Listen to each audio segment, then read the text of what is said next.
That's no longer a theory. In August 2023, the historic coastal town of Lahaina, and I may be pronouncing that wrong, on the island of Maui was consumed by wildfire of a heartbreaking ferocity. Over 100 people were killed. Later that was revised to 102, and numbers may even be higher. Many more remain missing, while thousands lost homes, livelihoods, and artifacts of generational and irreplaceable memory.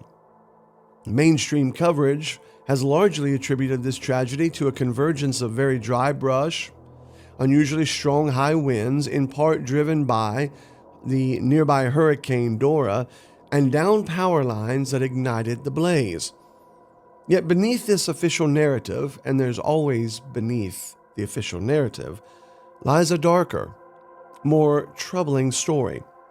Eyewitnesses describe roadblocks, police behavior that hindered evacuation, sirens that never sounded, and a federal response seemingly detached from on-the-ground chaos.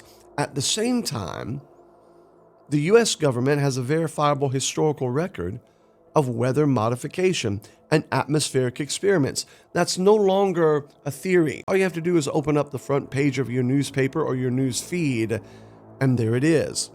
And one of those things is the fact that there is a verifiable historical record of weather modification and atmospheric experiments, raising the question, might advanced climate or weather manipulation technologies, while unproven in this specific case in Maui, have played a role in shaping the events or at least exacerbating its impact? On this particular episode, we want to explore the evidence, and in some cases, the lack of evidence, evaluate the eyewitness testimony, examine the historical context of U.S. weather modification programs, and we want to raise questions. We do not always have the answers, but we want to see the dots and see what connectivity that there is.